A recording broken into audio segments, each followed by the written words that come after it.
What is up, you beautiful people? Welcome back to another episode of the Built on Bitcoin podcast. I'm your host, Jake. You'll see me around as Jake Blockchain, and today we have the team members from Syvita Mining, which you've seen the Syvita Guild, and this is a sub-project within the guild that is solely focused on unlocking proof-of-transfer Lite tokens, which we all know as this thing that connects stacks to Bitcoin. It allows you to get your Bitcoin yield, but it's much more than that. And we've seen that with the CityCoins project, which has been huge. Everybody's hyped about it, and it uses this PoX-Lite protocol. But there's much more that could be done with that. It's a whole new design space that I didn't realize can fund a whole bunch of different things. You could open up mining for a little while, have it kind of be like a perpetual IPO in a sense. So we talk about some PoX-Lite stuff. We go into some questions around if you're a new Clarity developer, what's the best way to proceed? Because two of these guys didn't start till this year.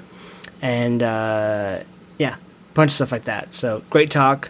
I've been a miner since pool 1 of Miami Coin. I've gotten to know these guys kind of over the months in different forms and fashions. So I'm excited. And just enjoy this conversation with 3 of the members of the Syvita Guild: Bowtied Munib, NVIDIA, and E36.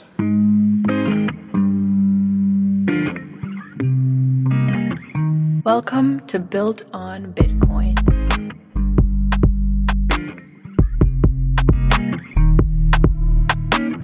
A good place to start with you guys. I think you guys have a pretty well-known name in the ecosystem, but it's kind of like the group has as much power as the individuals, but some of you guys individually are still kind of like on the edge. People don't really know about your guys' background, so maybe a brief overview of each of your guys' backgrounds and what your kind of unique skill set is, or what you bring to the Syvita Guild. And we could maybe start with you, Munib.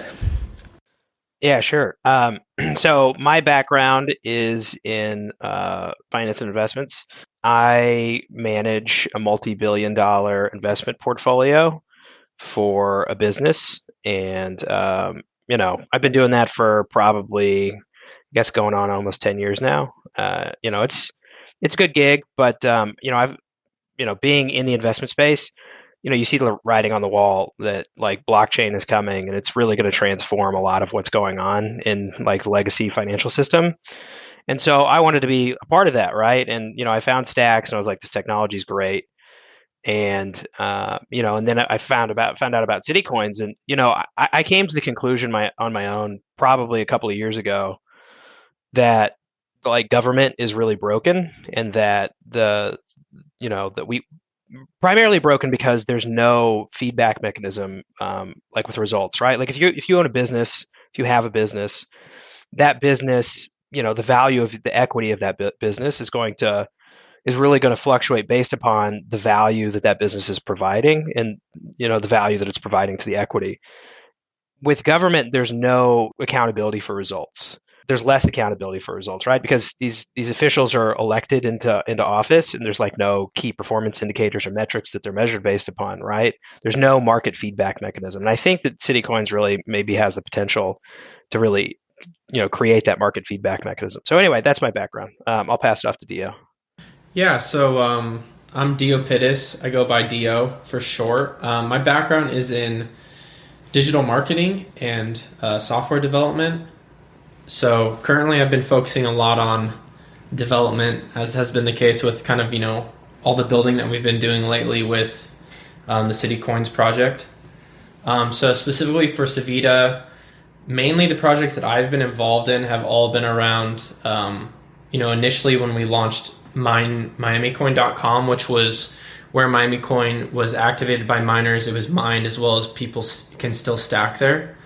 And then working on the decentralized pool, Mine.Miami, which Bowtied had briefly touched on, which basically was just a completely decentralized way of mining. And then now Syvita Mining, which we're going to have be the kind of go-to place for all types of tools, analytics, as well as using kind of a hybrid smart contract approach for mining.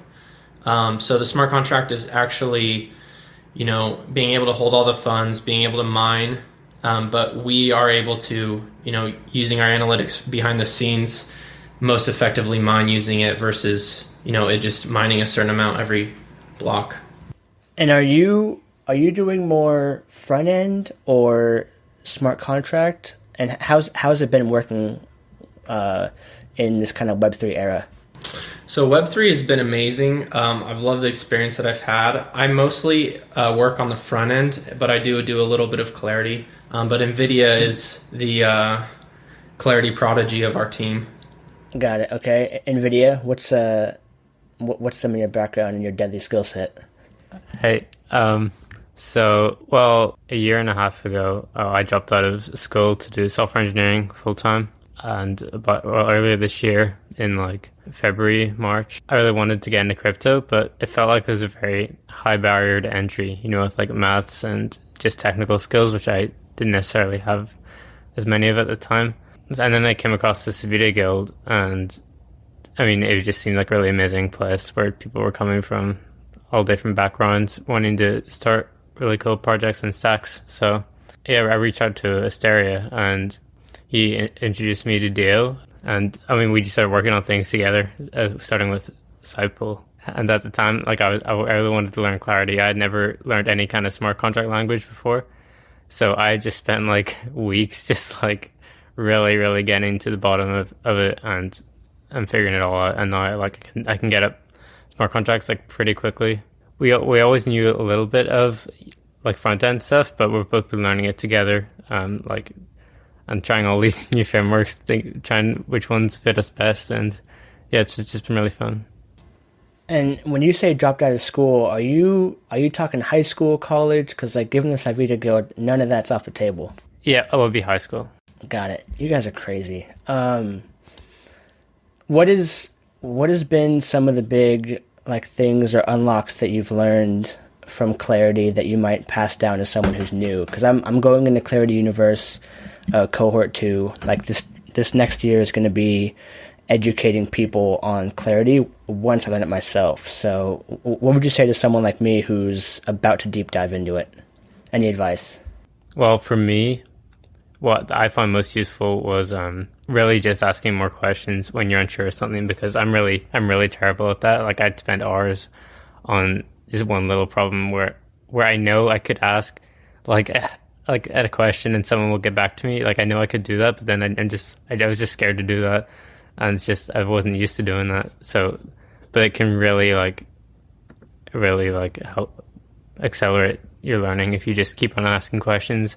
Like obviously you want to try first. You don't want to just ask it immediately, but as soon as you hit that wall, you're better off just giving up and just asking someone, because there's gonna be someone that knows the answer, and especially with a new language such as Clarity, the docs aren't necessarily that thorough in terms of covering like a lot of different use cases for what you're trying to do. But yeah, so just the community is really where you want to look for. Interesting. Yeah, one of the things that I quickly understood once I started doing a little bit of computer programming is that the computer is very literal. Like it's going to take your code, and if it's bad, it's going to spit out incorrect things. But coding is pretty creative. There's like 20 different ways to achieve the same end result. Do you think a good way to learn Clarity specifically is to look at smart contracts, because everything's out in the open, to look at like a public-facing, well-known or highly used contract, like say the Megapont marketplace contract, and reverse engineer it? If you were trying to like, fast track some of your development time and learn proper almost like guardrails, was that something you might do if you were going back? Well, personally, when I read like some of the other contracts, like especially one of the first ones I looked into, like the most commonly used one would probably be the stacking contract, but it just looks like a bunch of like gibberish. Like at the time for me, I had no idea what was going on. But one thing you do notice, if you do look at a bunch of different contracts, you see that a lot of them do things in common with like their maps and stuff for keeping track of users. And it's just those kind of things that it's something you could figure out yourself if you're building your own idea in a contract. And I think if you did it by yourself before just like copying it, like trying to intuitively figure out why it would work, really solidifies your understanding. And well, that's what I did originally. That was before I even like figured out that I could just ask people for help. But yeah. No, that's good advice. It's the first thing I felt when I stopped doing a tutorial is that you feel kind of naked and afraid when you just have like a blank IDE and you just gotta type in whenever you type in. Is you're like I don't even know where to start. So that's good advice, just to kind of like hack away, and then when you get stuck, someone out there is willing to help and has probably been in that same scenario, because you're all kind of in similar scenarios of being at the bleeding edge. Yeah. So the decentralized one that we had for Miami Pool, it was actually the first contract I had ever written. So that was when I was learning Clarity, is when I wrote that. And it's just loads of different iterations, just slowly getting there, and eventually we got it. The Syvita Guild's been building a bunch of stuff in the Stacks ecosystem, and they're pretty well known for being early adopters and supporters of the CityCoins protocol. What exactly is Syvita mining? Yeah, it's a great question. Syvita mining is a platform designed to pool capital for mining proof of transfer light tokens. So currently we're focused on CityCoins, but we hope to expand into other proof of transfer light tokens as the Stacks ecosystem develops. And we also hope to actually, potentially push some of those projects forward. The proof of transfer light mechanism, like CityCoins is the first implementation of this, and it's a brilliant implementation that I think really does potentially solve like a real problem. Like, how do you create a market feedback mechanism for cities? And also, attract stakeholders globally to your city, right? So I think that's one potential benefit. But then there's also, there are so many things you could do with the proof of transfer light mechanism, where you could use that effectively as like an equity funding mechanism. So you could have a project that has a token. You fund that project by mining the token, and you could set it to where like maybe you mine it in spurts, right? So like maybe you allow for mining, for like 100 blocks or 200 blocks or 300 blocks, and you release so many coins, and then you just shut it off, and you're like, we're not going to mine anymore because we've raised all the funds we need to do this project. And then wait and see what kind of results you get, right? So I think that there's a lot of potential that could come out of just the proof of transfer light mechanism alone, and we want to really try and push that forward and develop it. That's really interesting. I hadn't thought about. So you guys are thinking about the proof of transfer or proof of transfer light mechanism in all of its potential use cases, because in that kind of scenario where you have this like scarcity and a small window, you can have a burst of interest, and people can mine it and show interest by speaking with their dollars in a sense, and then they get their token, and that could be, part fractionalized ownership or something like that, to kickstart or fund some kind of development or application. Yeah. I've never thought about that. That's super interesting. Can you go a little deeper? How you guys think? Yeah. So I think first you need.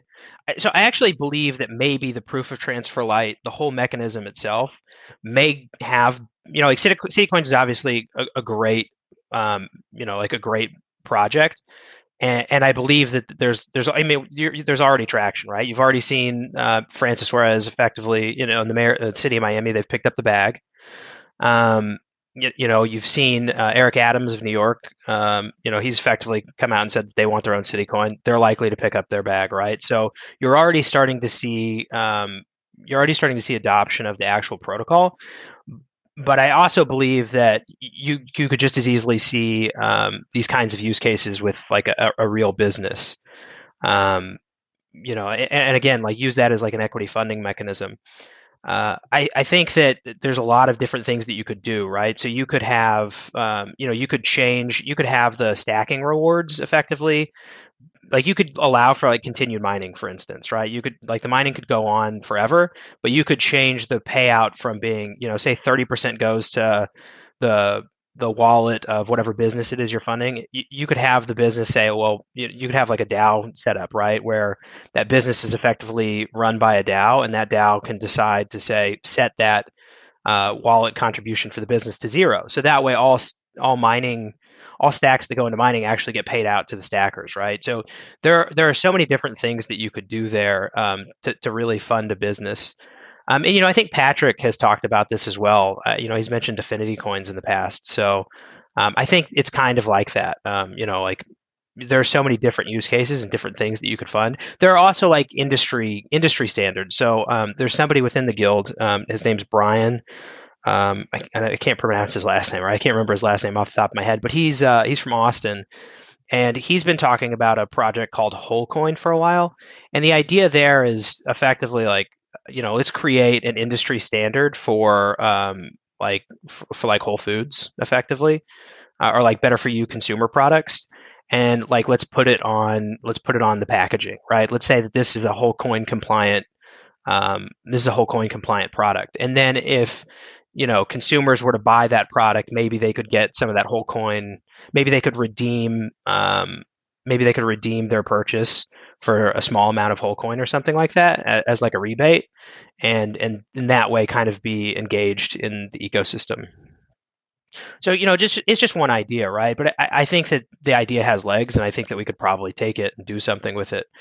And so it's on the horizon, it's on the roadmap. It's maybe not something that we're going to do tomorrow, right? Because we're busy really trying to build out the functionality around CityCoins and improve the user experience around getting access to mining, stacking, CityCoins, all of those things, effectively managing your CityCoins portfolio.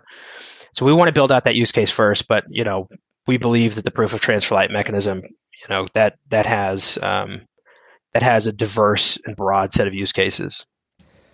All right, you just blew my mind a little bit because I went into this expecting to talk mostly about CityCoins, and I think we'll continue down that path, but we'll have to have another call in the future just on this the broader implications of proof of transfer light, because I think there's a ton there's a ton there that I'm trying to think in the moment, and I can't do it while also fielding questions, but that's pretty fascinating. But the CityCoin specifically, in the broad scope, why should someone use a pool compared to just going themselves? That's another great question. I think that the answer there is simply to distribute risk or minimize risk, right? Especially at the outset of mining CityCoins, the bidding can be pretty competitive. I think we saw New York City coin blocks go for like 5,000 stacks per block, for a while there at the very beginning. And, if you're like a small miner, let's say you have like 100 stacks that you want to, potentially invest in CityCoins, right? You can't get access to that because there's nobody that's selling it at the outset, right? Because, nobody's had time to list it on an exchange. It hasn't even been mined into existence. But if you want to get access, early access, if you go and bid 100 stacks on a single block where the bid is 5,000 stacks per block, well then, your odds are what? Like 2% of winning that. So, you have a 98% chance of losing all of your stacks effectively. And what we do is, we create these mining pools where you can put in 100 stacks and you're almost guaranteed to win some amount of the CityCoin, right? So you can effectively reduce your risk by pooling your capital with other like-minded individuals. Definitely. And what you guys have done a multitude of pools, both for Miami Coin and New York Coin. What has been the results so far? How many pools have you guys done, and what's been some of the yield of the results from some of those? Great. Yeah, it's a good question. So for the Miami pools, those were the very first ones. And the Syvita mining, we started mining at the very launch of Miami Coin, right? So we've been mining pretty much since the beginning. When we started then, it was like a private pool, and we were still figuring it out.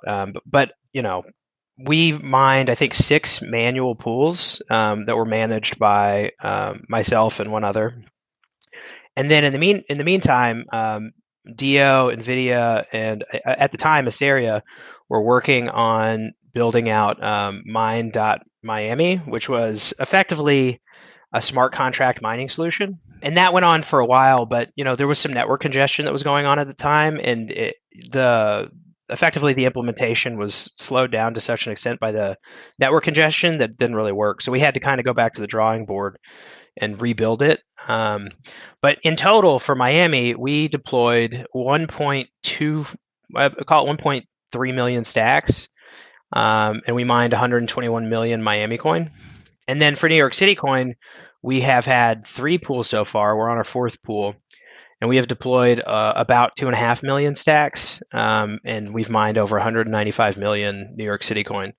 So in total, we've deployed like 3.7 million stacks, and we've mined about 317 million CityCoins. Those are some heavyweight numbers. Yep. Something I think people are curious about, because the hype around CityCoins has been huge, and everyone sees the potential, but a lot of it has been stuck in that phase where it's just potential, and a lot of the price as it's going down is because people are getting a little disenchanted, I think, of things not happening quick enough. And we've seen that with Miami Coin, where it's just kind of been trending. It was peaking and valleying a little bit, and now it's just kind of been trending downwards in the past month and a half to 2 months. 2 questions. 1, how has that affected mining? And 2, what do you think are the factors that are playing into Miami Coin's price and mining the coin? So I would say, first off, the trend that we've seen has pretty much been like a steady decline in the amount of stacks per block. So I think now with Miami Coin, we're down below 500 stacks per block. I think, we've even seen some that have been as low as like 250 stacks per block. So, you're seeing that demand fall off quite a bit. And you're also starting to see it with New York City Coin. I think maybe with New York City Coin, it's because folks are pretty exposed to New York City Coin, and there's not a lot of liquidity because it hasn't been listed on an exchange yet. But in terms of like the price factor, so without having, what we saw with Miami Coin was that, it was mining pretty cheap up until it got listed on OkCoin. And then when it got listed on OkCoin also incorporated the stacking functionality. And with that stacking functionality, you could effectively, like, they were showing an APY that was like 500, 700%, some ridiculous number. And I think that draws a lot of eyeballs, right? So if you're somebody on the OkCoin platform, and maybe you've never heard of Miami Coin, or maybe you've never heard of New York City Coin or whatever, and you see this 700% APY coin that you can buy and stack, and you see that it's trading at like 2 cents a coin or something like that, you're probably thinking like, 1, there's probably price appreciation here, and then 2, I can earn a fat yield on this, right? So I think that I think that creates a lot of demand right there, like at the outset, and that causes kind of a pop in price. And then I think, as the stacking rewards fall off, right? Because for the first 10,000 blocks of any CityCoin mining, there's kind of a bonus reward period where the amount of CityCoin you get per block is like 250,000 CityCoins. And then after 10,000 blocks, it drops down to 100,000 CityCoins for like 4 years, right? And so whenever you see that drop off, the total stacks that are going to be bid on those blocks are also going to go down, which means that the yield is going to go down, which probably means that maybe the demand for buying and stacking that coin is also going to go down. In the long run, I would say that all of these CityCoins are ultimately, the value of all of these CityCoins are ultimately going to be determined by the utility of the token itself, right? So how well integrated is it to the city that it's named after, right? So how well integrated is Miami Coin with Miami? How well integrated is New York City Coin with New York City? And then the use cases that get built on top of that, right? And I think so far we haven't seen any super interesting use cases, but we're thinking about it, and we're trying to do what we can as well to push that forward. So I think a big aspect of this is just education and attention, right? In the crypto space, there's so much going on all the time, and everybody's kind of chasing the hot new shiny thing to such an extent that I think that people overlook really good projects. And I think CityCoins is a great project. So I think another real potential use case here is, or not even potential use case, but just like how do you get people interested in the project? I think you have to educate people, right? It's not very straightforward. It's not super simple. It's a little bit complex. Like the whole, you have to spend stacks to mine it. And once you get it, then you have to stack it. Like what's the long-term value? Like all of these things. When people get into the city coins, like those things aren't immediately. There's no centralized source that tells you, or decentralized source for that matter, that tells you this is where, like this is what city coins are all about. Here's the long-term value. Like there's nothing that really spells that out. So I think education is like really important. And so we actually recently had a conversation with some folks that do gamified like corporate education. So it's like a mobile platform, and they effectively take like educational content and they turn it into like a game. And they're a startup. I think they're relatively well off startup. Like I think they have quite a bit of traction actually, and they've got quite a few corporate clients, and they're trying to expand into Web3, and they actually think CityCoins is a great place to go. And so we've been in talks with them about maybe helping to build out some of the educational content, maybe fund CityCoin rewards for completing the games, those kinds of things, right? And I think that would go really far. And actually, we hope to incorporate this also on our website, savitamining.com. Yeah, I think that's critical. The education part is the biggest lagging factor, along with just a super easy onboarding experience. Because I don't think you'll see like Bitcoin go crazy mass adoption until like Lightning is as easy to use as like Cash App is, or using CityCoins in like a coffee shop isn't as hard as like using your Starbucks app on your phone. You just you reload your card, and then it has a QR code and it scans, and that's it. Do you think it's safe to say then that there's like a two-sided marketplace here, where because you're saying that the price action will mostly come from the utility of the individual coin, how it's implemented at the local level. So I can see how at the local level most people are just going to buy on an exchange or however they get it. They're not going to necessarily be mining, but some people will. But they'll be using the coin for things. They'll be going to the coffee shop or buying furniture or whatever it is, or paying their parking tickets, potentially with city coins. And then the mining aspect will probably be more driven by the global crypto economy, and they'll be operating on the arbitrage aspect of it, or how the city is implementing and the price appreciation of that token potentially. Do you think that's a fair way to look at the landscape? I think it's probably too early to say, to be completely honest. I think we have to see that integration get built out and see how folks interact with city coins, right? I do think that the potential does exist for a lot of folks to get involved in mining. I don't see why folks couldn't get involved in mining, right? Simply because if you create a platform that is straightforward enough and simple enough, and people understand it, maybe that's how people get access to CityCoins, right? Maybe they get access to CityCoins through mining. Just my thoughts.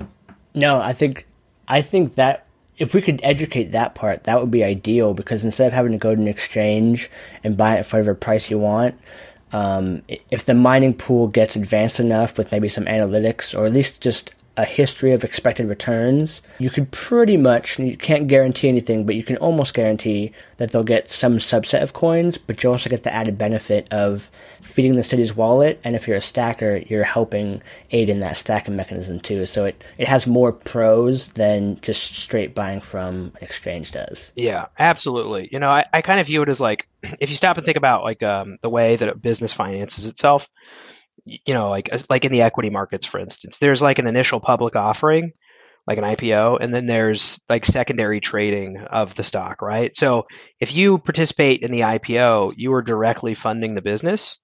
If you trade it in the secondary market, you are effectively you're not funding the business, right? You're just speculating on the value of the company or the value of, or maybe you just want ownership in the company or whatever it is, right? I think the same is true of CityCoins, where the mining is like a perpetual IPO effectively, and the trading of the city coins is like trading in the secondary, and like both of those things are going to have some place in the future, because people that do mine city coins, maybe they decide they're overexposed to one particular city coin, or they want to get into a different one, or maybe they want to diversify their portfolio, whatever it is, right? There's definitely going to be a place for both of those things, but I think for those that are really interested in supporting their city, or whatever city it is, they would probably tend toward mining because they want to have that direct impact, with their city, I think. Yeah, it's a big value add. But yeah, this has been super interesting. I want to start to close this down, and I'd love to hear what can people expect in the next, say, 6 months from Syvita Guild and this kind of like mining focused approach you guys are going with right now. Yeah, I know for a fact NVIDIA and Dio are working very hard on building out and bringing some additional functionality to our website. So I'm not going to say anything more than that, just because it's a competitive market, and we want to keep it under wraps until we're ready to release. But that's we have some big things planned for SyvitaMining.com. And we're going to keep mining. I think that's kind of our focus is to just make sure that we continue to execute on and do what we're doing well. So very cool. Well, yeah, I've participated in mining along with you guys since the beginning. It's been probably some of the most fun I've had in Stacks since I've been in the ecosystem. So I definitely encourage anybody, whether you're like CityCoins or just want to experiment and you just got Stacks just chilling, check it out. Where can people go if they want to participate? Yeah, so SyvitaMining.com is where you're going to go if you want to contribute stacks to either our Miami coin mining pool or our New York City coin mining pool. Right now, both of those pools are closed. They're open for limited windows around the start of each cycle. So if you're curious and you want to join in, or you want to have an idea of when those pools will open up, I would encourage you to join the Syvita Discord. So that's discord.gg/Syvita, SYVITA. Join our Discord. Come hang out with us. We have a pretty vibrant community. We got a lot of folks that are very helpful in helping new folks get onboarded and figure out what mining is all about, and how to participate and how it all works. We're going to try our best to publish some docs and some educational material around how people can get involved as well. Beautiful. I got no more questions, but do you guys have any other closing thoughts before we shut it down? Thanks for being in our pool, man. We really appreciate it, and thanks for having us on here. We really do appreciate that as well. It's my pleasure. NVIDIA, what you got?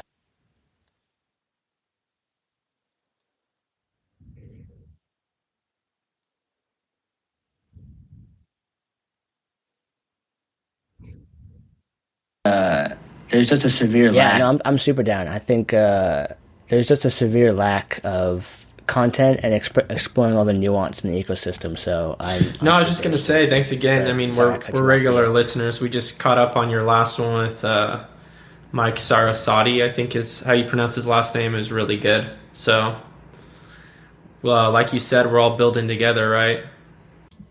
Yep, 100%. And Mike, he made the interview process super easy. He makes me look good because he's just so good. Like, it really made me realize, like, I asked him some questions about how to engage a community. And, I've done enough of these now that I could see how some people get tripped up by the way I ask a question.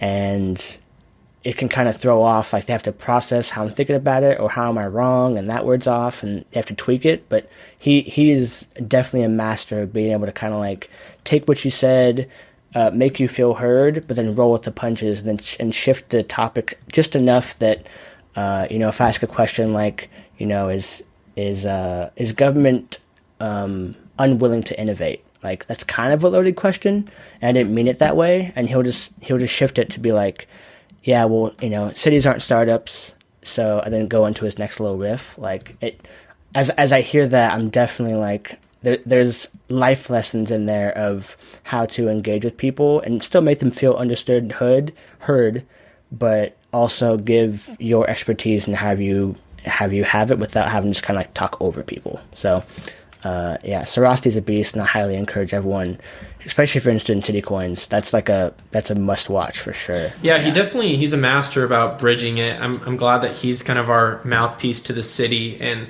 I would just encourage anyone who's like has some uncertainty or doubt about the CityCoins project is to listen to that interview, because like we're so early, right? Like Bowtie was saying, it seems like all the coins that are hot right now are derived from some type of dog. But the projects that are going to last are projects like CityCoins. And I mean, you have the Stacks accelerator now that's funding projects built on it. The city plans to do a lot with it. We ourselves are looking at a bunch of different utilities that we can apply. And so it's very exciting. I would just say, make sure you're hodling your CityCoins. Yeah, I listened to that. I did that interview, and then as soon as it was over and like the video was processing, I went and just dropped a few more hundred on OkCoin just because I was so bullish after the call. I was like, man, I got to. This is foolish not to. I was going to say that's exactly how I am. I'm looking at the price last night, and I'm like, this is such a discount. I need to buy some more. Yeah. I feel the exact same way. Miami Coin is the project, man. I think it's the CityCoin, right? Just because, first off, they have first mover advantage, right? They have the lead, and then on top of that, you have like a very engaged mayor and CIO, right? Chief Innovation Officer. It's amazing. Yep, 100%. Like I think that New York as like the finance capital of the world is interesting, and the fact that it has like the bit license and kind of a storied history with Bitcoin and crypto. It could be a good Trojan horse, but the way that Miami is kind of like, they're already doing the ethos of a lot of crypto, like, believe in capitalism, pro-tech, low taxes, like, just let the people do their thing. But behind closed doors, like, there's a ton of innovation that I think we're going to see start to trickle out in the next 6 to 12 months that's going to put Miami Coin pretty securely at the top if I had to bet on it. So I think the future of civic engagement is exciting, and if you're hearing this, you don't think that you're late because we're on pool number 7 or whatever it is. Like, it's still super super super early. Welcome to Built on Bitcoin. I know that things don't always go your way, but I'll be right